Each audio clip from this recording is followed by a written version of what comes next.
Thank you so much, Giridhar, for joining us on a podcast at Dawdle.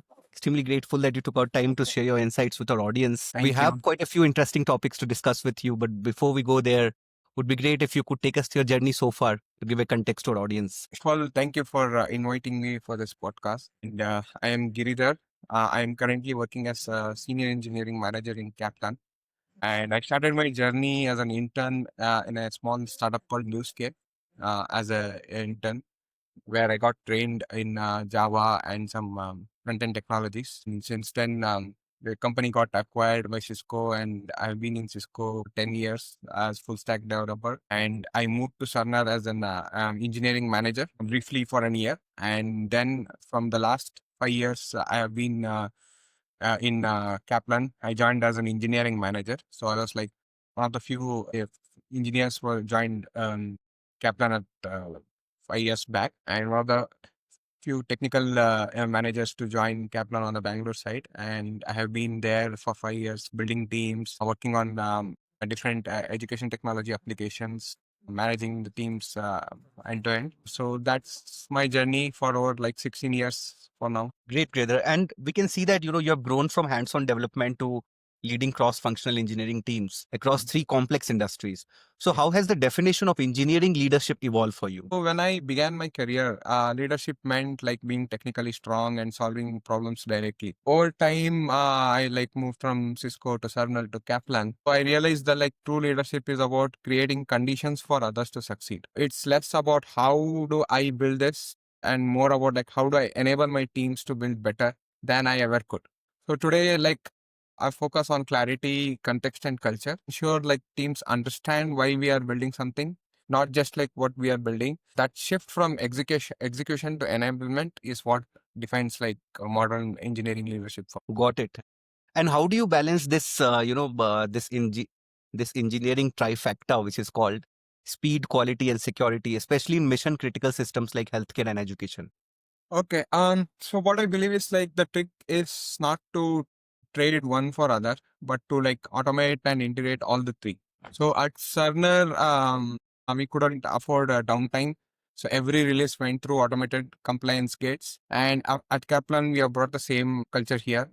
So the CI/CD pipelines with automated testing, scanning, and observability, everything is like baked in. And so when you embed security and quality early, speed becomes a natural outcome. Yeah. And Giridhar also wanted to know, like, these days, a lot of AI tools are coming up, which actually, kind of automates or will say that fasten the development cycle as such. If you could like to touch upon, what are those areas in which AI is helping engineering leaders like you? So one of the few things which we are using in Kaplan, right? So we are using GitHub Copilot, Yes. and I have seen like it is like increasing the speed of what we are doing and the quality as well. So I don't see it like a tool which is like to replace anyone, but I see it as like enabling the engineers. So the task which I was taking more than hours, I can do it in like half an hour or so, and that's one important thing. And the test cases and other boring things which engineers spend more time and don't like to do it, Copilot is helping a lot. And the first screening of reviews, NPR reviews, again, Copilot. So it does all the nitpickings and small changes which we can invest time in doing something else. So that's the AI which we are using. And for me, like AI tools enable the engineers. I don't see it as like a hindrance. And you have led the integration of AI models and algorithms into an AI firewall at Kaplan. Hmm. So, what inspired this initiative and what problem does it fundamentally solve? So the AI firewall initiative like came from the principle like it's like essential. So like we had a plan to have some AI capabilities in Kaplan. So there Yes. were a lot of talks about that, and we started as a small. So we were like just 3 or 4 when we started, and there was a basic idea on what we are building using an AI. And slowly, the leadership decided that the whole AI capability should have a dedicated business unit, and all this moved to a dedicated business unit who are solely working on AI capabilities in Kaplan. So the aim here is to how we can again like solve different problems for our students and the admins who are like B2B clients. So the focus is on that, and we have a dedicated business unit itself for that, for all the innovations, research. It includes both technical side and on the learner side as well. And as we see that all these AI models are being embedded in the core products these days. So how can organization ensure responsible deployment, data protection, and bias control? Okay. So it really starts with embedding responsibility into design. Yeah. So not layering it later. So again, in Kaplan, where we have the AI view, just like had like very clear ethical principles, fairness, accountability, and transparency. So that guides every model integration from my learner data to bias detection, pipelines, and human in the loop validation. So every step is engineered for safety. So when we worked on the early architecture blueprints for this application, so the intent was clear. AI should assist, not decide.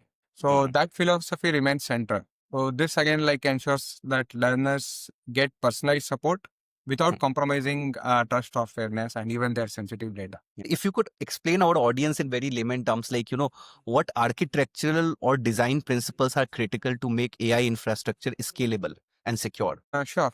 So what I believe is like there are like three guiding principles that continue to shape AI architecture according to me. So that is like isolation, observability, and audibility. So isolation comes like models are containerized and operate in secured access controlled environments, and observability like every model interference is like monitored for performance bias and drift, and every decision path can be constructed, which is like vital for compliance and accountability. These are the three principles which I believe like should be part of any architectural design involving AI, especially. And if you look ahead, how do you envision the AI firewall evolving from a rule-based safety to a self-learning ethical governance? So the long-term vision, I believe, is like self-learning the ethical layer that can adapt dynamically, learning from flat class cases, user feedbacks, and evolving regulatory standards. So it will be capable of adjusting guardrails like autonomously, and AI models and educational use cases can grow. So while we are like involved in its like foundation design, I believe like the current team which is working on the AO is like expanding it into full-fledged AI governance platform. And from healthcare to networking, Giridhar, you have worked in some of the most mission critical domains. What lessons stand out when it comes to building systems that can't afford to fail? I can think of two things. Uh, Resilience by design and visibility by default. So at Cisco, we build systems that handle millions of concurrent connections. So downtime meant financial losses. Again, like Cerner, downtime could impact patient care, and those experience taught me that uh, how to like handle any degradation gracefully, and real time monitoring is like it should not be a luxury, and I have like incorporated all this learnings into my current role in Kaplan, mixed with the leadership experience which I have got through this like 5-6 years. Yeah. What are the various ways in which real time monitoring can be done? Real-time monitoring, like we have tools embedded in AWS or whichever cloud environment we have, and there are external tools. Again, it depends on what kind of application you're running and what is the need of monitoring. So in Cerner, there was like they were monitoring the clicks, and in Kaplan, we want to capture data of students using the courses, how many courses they are using, what are the topics they have taken so far. So it depends on company to company, and based on that, there are like a lot of tools which can help you with that. So you've worked with companies like Cerner and Cisco. So, what are the some principles that you follow, to make sure that the design architectures, they are both compliant as well as agile? Okay, so any architecture, there is this cap theory which every company follows, and it is like impractical to incorporate all the three parts. Yes. And so you either concentrate on availability or like latency. So it depends again. In Cisco was a SaaS-based project, and we didn't have much of latency problems. Like it was expected for some delays. So Yes. latency was like little. The priority was little lower on the lower side. Again, in the healthcare, Yeah. So the compliance was like the top priority. Yes. And we had a UI library called Terraform. Every team in Summer had to use it. So there was Mm. no other replacement for that. There should be no changes even in the small CSS because there are patients who are like disabled and using these applications. Those Terraforms were designed for that. And there was a lot of process set in Cerner which could not be skipped for any reasons. And what's your perspective on the next phase of DevOps, dev security evolution, like from a static code checks to AI driven continuous assurance? So I feel like we are moving from reactive to predictive DevSecOps. So instead of waiting for vulnerabilities to surface, so these AI models can now predict potential risks based on code patterns, Mm. dependencies, and even like developer behavior. So I think we are moving towards that. And what is this developer behavior like? By that. I can say like so we have this GitHub Copilot now, and it has access to the repositories. So every engineer has his own coding style and his addressing a few cases. And I feel like these AI models are learning these behaviors, adapting itself, and that's what I meant when it's like we are using this AI models. And you have led, teams across geographies and time zones. So what has been the biggest challenge in building alignment and accountability at a scale? So the biggest challenge I feel is like context drift as like team scale alignment often like erodes because people lose sight of like why. So Hmm. I counter that with like over communication and shared ownership. Like when we are especially in a cross functional team. So again in Kaplan we have teams in US, we have teams in Bangalore, and we share as common application where we are working. So it's like clearly there should be no focus on micromanagement, Hmm. getting into details of every engineer, what line is writing, what time is logging in, did he go for coffee breaks. In Kaplan, we are way ahead of that. So we are like clear on what we want. Even on the leadership, we focus on what the output is and the quality and other metrics, KPIs, which we have set for ourselves, roadmaps, and engineers. So the focus is on what we are building, what we want to build ahead, and what are the innovation we can do. So we leave all the other people aspect like what's the number of hours he's working, is he available at night, was he available in the morning. So we're like ahead of that. The work culture in Kaplan is really helping engineers to focus on the work than this kind of formalities. So the result what I've seen is because of this culture, every engineer in my team and our company has a sense of ownership. So they feel they own this product, they own this part of the feature which they are building, and that helps us as a leaders that I don't have to follow up much on what they are doing, and I Hmm. can focus on what's the feature and what's the result we are getting. And how do you use all these engineering metrics like DORA, space to drive performance without creating pressure? So we use all this to learn and like not to judge. So for example, if deployment frequency drops, so we Yeah. ask why.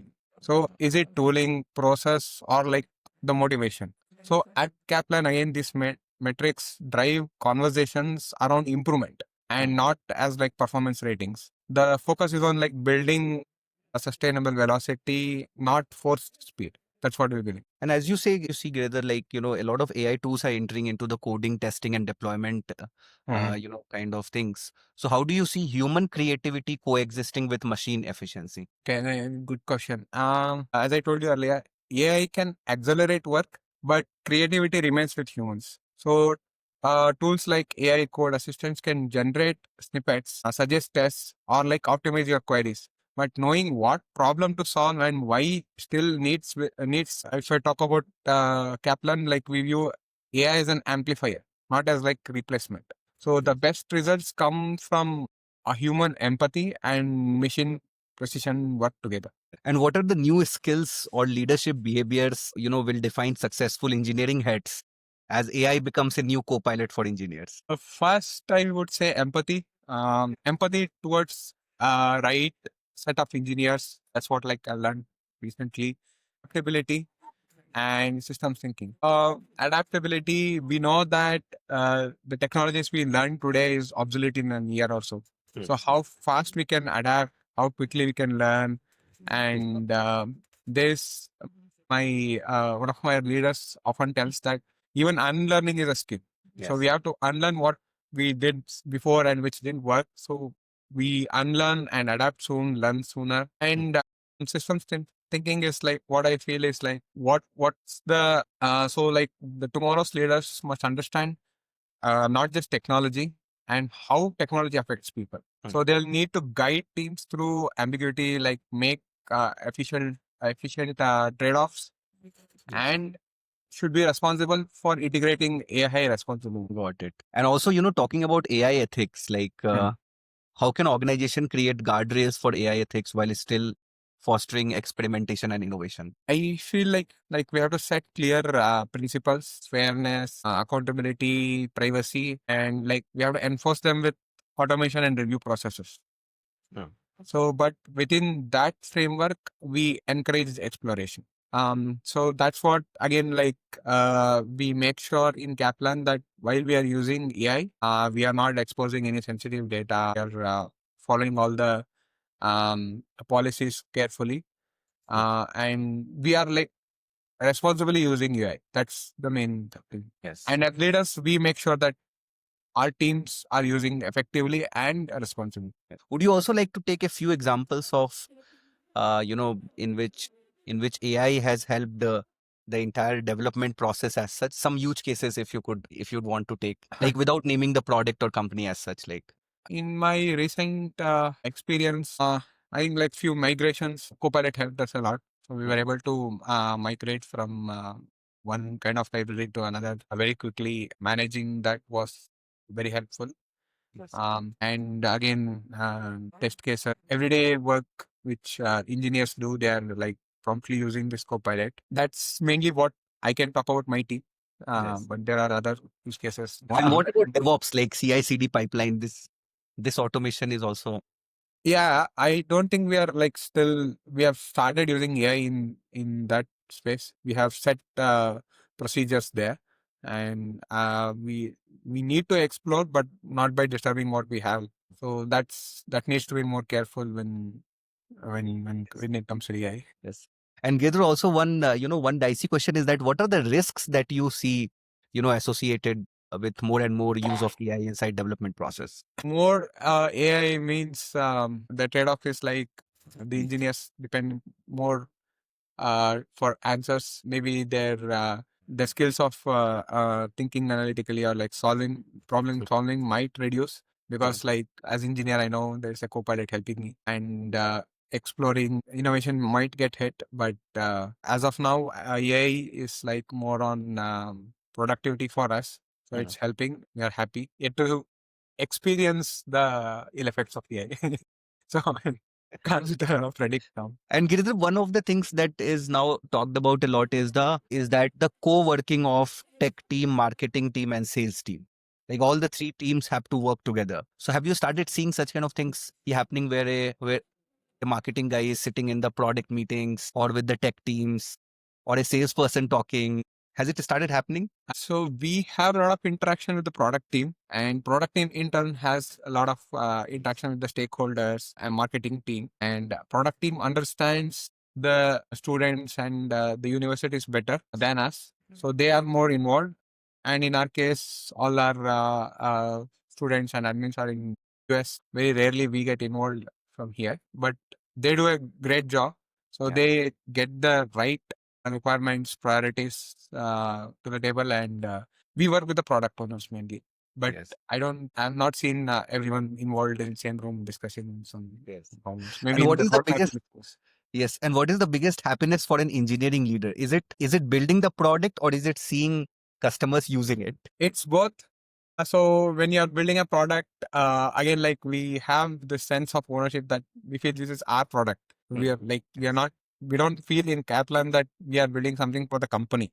We feel that we are building this. We take that pride, and when we see the feedbacks from the customer, that like increases the motivation, and we are like even more in into to try out new things and build even better qualities. Yeah. So just to give you an example of all this, Yes. right? So when there's a feature to be built and product owner comes with that, our teams, they don't blindly take the requirements and start building. So there's a lot of conversation asking, like the engineers talking like, I feel if we change this part of the feature, it might help the students or the admins. So that Yes. kind of conversation is very common in Kaplan, and that's what makes our applications even more student friendly and usable, and Yes. like leaders in the education technology market. And how different are the skill sets between Cisco or a healthcare company and an educational technology company, especially from an engineering manager point of view? Huh.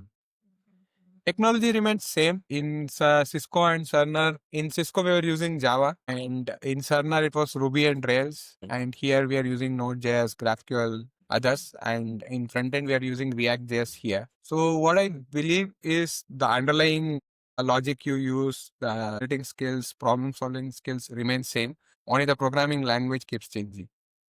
And why is the programming language different actually? They're like, why Cisco uses Java? Why, Cerner uses Ruby on Rails? What is the logic behind it? Again, it's an architectural design decisions. Right. So when you are choosing some backend technology or front end technology, you mainly focus on what are the advantages. So your business needs, is it meeting, and the cost is also on part. And mainly like when we are building a lot of things on that, scalability matters, speed matters. There are a lot of other things. And Yeah. based on that, the architecture, we make decisions on what kind of language we'll be using.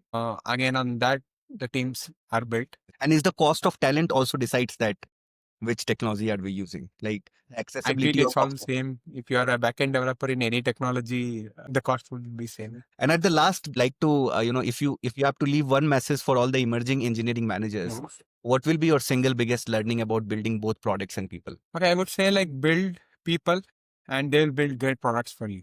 So technology evolves every year, but people and culture define your long-term success. So invest in mentorship, psychological safety, and a shared purpose. So everything else will follow naturally. That's been my biggest learning, and I'm like grateful to Kaplan that they've given this opportunity and Right. the freedom that I got to learn so much and implement in my day-to-day work. Thank you so much, Girdhar, for joining us with us. Extremely grateful that you took out time to share your insights. We'll be in touch. Thank you so much. Thank you. Thanks a lot. Thanks for inviting. Bye.